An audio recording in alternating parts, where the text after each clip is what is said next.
தம்பி டிஆர் சரவணன் எப்படி இருக்கிறீங்க? நல்லா இருக்கிறீங்களா? ஒட்டப்பிடாரம் உங்கள் நண்பர்களுக்கு கொஞ்சம் மோட்டிவ் கொடுக்க சொல்லிக்கிறாங்க.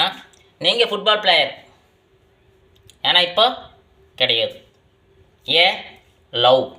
என்ன பண்ணீங்க? தோல்வி. அதனால் என்ன? உடம்பு நஷ்டம். அதனால் நலிவடைஞ்சிச்சு. அதனால் என்ன பண்ணுறீங்க? சோர்ந்து போய் யாருக்கிட்டையும் பேசாமல் என்ன பண்ணுறீங்க? கம்பெனிக்கு வந்துக்கிறீங்க. பதினு கம்பெனிக்கு நல்லதை வாங்க.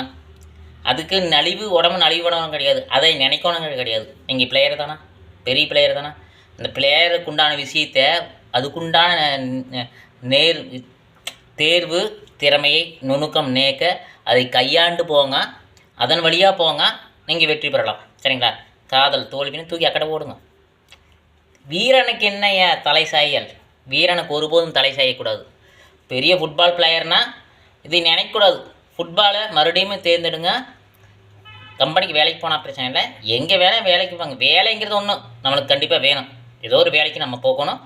ஏன்னா தேவையில்லாத மன குழப்பங்கள், மன தெளிவில்லாமல் இருக்காதிங்க. நீங்கள் ஃபுட்பால் பிளேயர் ஆகிறதுனால சொல்கிறேன். சரிங்களா? ஃபுட்பால் பிளேயருங்கிற ஒரு அத்லெட்டர், திறமையானவன், பண்பானவன், ஒழுக்கமானவன், பாசமானவன், எல்லா பேரும் உங்களுக்கு தானே. அப்போ தூக்கி பாசம்னா அந்த லவ் பாசத்தில் காட்டக்கூடாது. வேண்டாம் சொன்ன பாசத்தை எதுக்கு பிடிச்சி வச்சுட்டுக்கிறீங்க? அது போயிடுச்சு. மறுபடியும் ஃபுட்பால் விளையாட்டு நோக்கத்தில் வாங்க, வேலை நோக்கத்தில் வாங்க. வாழ்க்கை வாழ, நல்ல வழியாக வாழ, சிறந்த வழியில் கல்யாணம் முடிக்க வாழ்த்துக்கள் தம்பி. நன்றி.